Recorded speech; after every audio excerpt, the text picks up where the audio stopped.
আল্লাহ আমাদেরকে ওই জিনিস দিয়ে পরীক্ষা নেন যেটাকে হারানোর কথা আমরা ভাবতেও পারি না। তারপর আল্লাহ আমাদের সাহায্য সেই উসিলার মাধ্যমে করেন যেটার আমরা ধারণাও না করি। শুধুমাত্র তাওয়াক্কুল রাখো আল্লাহর উপরে, আর কঠিন সময়ে সবর করো। একদিন তিনি তার কোণের মাধ্যমে তোমার সবরের ফল তোমাকে দান করবেন, আর তোমার বুকে এই অপেক্ষার আগুন জলদি ঠান্ডা করে দেয়া হবে। তুমি শুধুমাত্র নিজের আশা আর নিজের বিশ্বাসকে কায়েম রাখো। হতে পারে আল্লাহ তোমাকে দেয়ার সমস্ত ব্যবস্থা করে রেখেছেন। দোয়া চেয়ে চিন্তিত হও না। দোয়ার পরবর্তী মাকাম সবরের হয়, আর সবরের ফল আল্লাহ তোমাকে তার কোণের সুরতে অবশ্যই দিবেন। শুধুমাত্র বিশ্বাস রাখো, আল্লাহর জন্য কোনো কিছুই অসম্ভব নয়। তুমি যেই সবর করছো সেটার ফল তুমি অবশ্যই পাবে। শুধুমাত্র আল্লাহর উপরে বিশ্বাস রেখে চলতে থাকো। উনি জলদিই তোমাকে প্রতিটা কষ্ট থেকে মুক্ত করে দিবেন। আল্লাহর উপরে সবসময় ভালো ধারণা রাখো। সেই রব যিনি তোমাকে এই পর্যন্ত পৌঁছেছেন, সেই রব আগেও তোমার সমস্ত কাজ সামলে নেবেন। আল্লাহ নিজে বলেন, প্রতিটা কষ্টের সাথে রয়েছে স্বস্তি। তাহলে বিশ্বাস রাখো, কেননা তার প্রতিটা কথায় হিকমত আছে। যেখানে এতটা সবর করেছ সেখানে আর একটু সবর, কেননা সূরা ইউসুফ প্রমাণ যে সবরকারীরা সবসময় খুব সুন্দর উপসংহার পাবে। যারা আল্লাহর উপরে বিশ্বাস রাখে, আল্লাহ তাদের জন্য কোন বলেন, তিনি প্রতিটা সমস্যাকে সহজ করে দেন। তুমি চেয়েই তো দেখো, উনি অফুরন্ত দেন। নিজের এই অস্থির মনকে বোঝাও যে আল্লাহ তাআলার ফয়সালা সবসময় অফুরন্ত খুশি নিয়ে আসে। শুধু তুমি সবর করো, আর তারপর তোমার উপরে আল্লাহর রহমতকে বর্ষণ হতে দেখবে। যেই পরীক্ষার জন্য আল্লাহ তোমাকে বেছে নিয়েছে সেটার পুরস্কার এখনো বাকি আছে। দোয়া চাইতে থাকো, সব কিছু ঠিক হয়ে যাবে, কেননা এখনো কষ্টের সাথে স্বস্তি বাকি আছে। কঠিন সময়ে কারো পথ দেখো না, কেউ আসবে না। আল্লাহ তাআলার সামনে ঝুঁকে যাও, কেননা যেখান থেকে মানুষের আশা শেষ হয়ে যায় সেখান থেকে আল্লাহ তাআলার রহমত শুরু হয়ে যায়। আপনি উদাস কেন, হতাশ কেন? শুধুমাত্র নিজেকে কিছু সময় দিন, আর সেই সময় পর্যন্ত সবর করুন।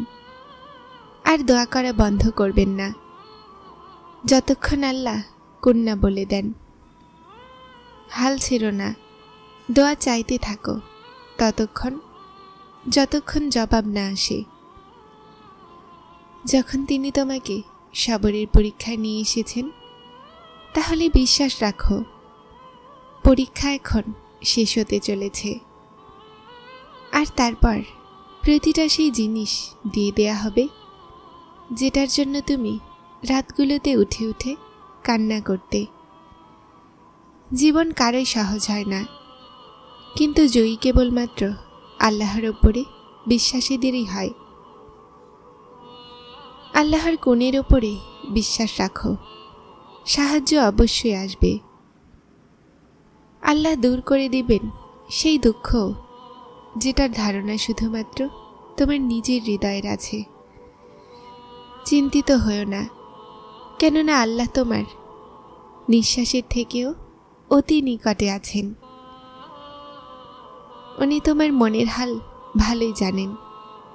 উনি তোমার জন্য অবশ্যই সহজ করে দিবেন সব। যদি তুমি একটু পরীক্ষায় ভয় পেয়ে নিজের বিশ্বাসেরে বসে থাকবে, তাহলে তোমার দোয়াগুলো কিভাবে কবুল হবে? সবর রাখো আর দোয়া করা ছাড়বে না। হতে পারে কবুলিয়তের সময় এখন নিকটে আছে। বিশ্বাস রাখো, এই সবরের পরে তোমাকে এমন অবাক করা নিয়ামত দান করা হবে যে তুমি প্রতিটা দুঃখ চিন্তা ভুলে যাবে। কেউই সেই দরজাকে বন্ধ করতে পারবে না যে দরজা আল্লাহ তাআলা আপনার জন্য খুলেছেন। সমস্যা যতই বাড়বে তুমি ততটাই আল্লাহ তাআলার নিকটবর্তী হয়ে যাবে, আর যতটা আল্লাহর নিকটবর্তী হয়ে যাবে সমস্যাগুলো ততটাই ছোট হতে থাকবে। উনি তোমার জন্য গায়েব থেকে এমন ওসিলা বানাবেন যে তুমি অবাক হয়ে যাবে। আর আল্লাহ খালি হাতে ফেরানোর জন্য তো তোমাকে তার দরজায় ডাকেন না। উনি যদি তোমার দোয়াগুলো না বদলাচ্ছেন, তাহলে জেনে নাও তিনি এখন কবুলিয়তের সিদ্ধান্ত নিয়ে নিয়েছেন। যখন তুমি এমন বিশ্বাস রাখা শিখে যাও যে তিনি সমস্ত সত্তার থেকে পবিত্র, তো আল্লাহ এমন ওসিলার মাধ্যমে দোয়াগুলো কবুল করে দেখান যে কেউ কখনো কল্পনাও করেনি। খুব জলদি আল্লাহ নিজের সাহায্য পাঠিয়ে তোমাকে দেখাবেন যে তিনি তাওয়াক্কুলকারীদের কখনো হতাশ করেন না। না দেখা করে দাও সেই সমস্ত ওয়াসওয়াসা যা তোমার মনকে অস্থির করে। শুধুমাত্র আল্লাহর কাছে নিজের জন্য সাহায্য চাও। তারপর দেখো কিভাবে প্রতিটা সমস্যার সমাধান হয়ে যাবে। চিন্তিত কেন হচ্ছ? তোমার সমস্যা তো সবচেয়ে ভালোবাসার রবের হাতে আছে। উনি খুব জলদি তোমার সমস্ত অসম্পূর্ণ চাওয়াকে সম্পূর্ণ করে দিবেন। নিজের রবের সত্তার উপরে এতটা বিশ্বাস রাখো যে যদি তিনি আজ তোমাকে কণ্টকিত পথের মধ্য দিয়ে অতিক্রম করেছেন, তো নিশ্চয় গোলাপ পর্যন্ত পৌঁছানোর জন্য। অপেক্ষা করে হতাশ হয়ে যেও না। আল্লাহ প্রতিটা জিনিসের একটা সঠিক সময় নির্ধারণ করে রেখেছেন। তুমি শুধুমাত্র দৃঢ় বিশ্বাস রাখো আল্লাহর উপর, আর বারবার দোয়া করতে থাকো। আর যখন তোমার মনে হয় যে আল্লাহর সাহায্য, আল্লাহর জবাব আসছে না, তো তোমার সবরকে আঁকড়ে ধরে রেখো। কেননা পরীক্ষা যেখানে সবরের চেয়ে বেশি হয়ে যায়, সেখান থেকেই কোনো না কোনো মজেজা হয়ে যায়। আল্লাহর ইচ্ছার জন্য কখনো সবরের হাত ছিল না। কে জানে তোমার সবর আর তোমার সহ্য কিছু সময়ের পরই সব কিছু বদলে যাবে। হতে পারে তোমার ওপরে আসা পরীক্ষা এখন শেষের পথে।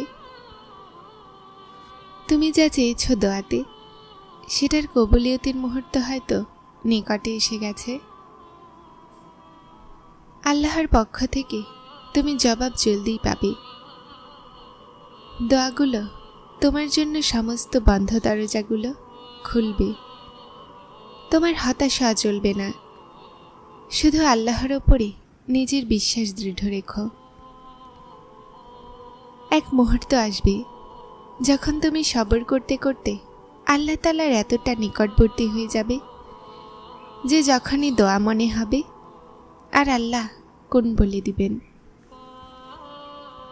তুমি শুধুমাত্র কবুলিয়তের বিশ্বাস রাখো। কখন আর কিভাবে পাবে এটা ভাবা তোমার কাজ নয়। কঠিন পরীক্ষা সবসময় তাদের উপরেই আসে যাদেরকে আল্লাহ তার কোণের মাধ্যমে দিতে চান। হতে পারে আপনার মনে হয় আল্লাহ আপনাকে অনেক নিয়ামত দিয়েছেন যা অন্যদের কাছে আছে, কিন্তু আল্লাহ আপনাকে অনেক পরীক্ষা থেকেও অতিক্রম করাননি, যেটার মধ্য দিয়ে অন্যরা অতিক্রম করছে। সবসময় মনে রাখবেন, যখন আপনার আল্লাহর ওপরে বিশ্বাস, ভয়, চিন্তা আর ওয়াসওয়াসা বেশি হয়ে যাবে, তো বুঝে নিও মজিজা হতে চলেছে। যখন কোনো কিছু চিন্তিত করে আর যেটার সমাধান নজরে না আসে, তো সেটাকে আল্লাহর হাতে ছেড়ে দিতে শেখো। আল্লাহ সেখান থেকে মাধ্যম বানান যেখান থেকে ধারণাও না থাকে। যারা চ্যানেলটিতে নতুন এসেছেন তারা সাবস্ক্রাইব করে হেদায়েতের সাথে থাকুন। আসসালামু আলাইকুম।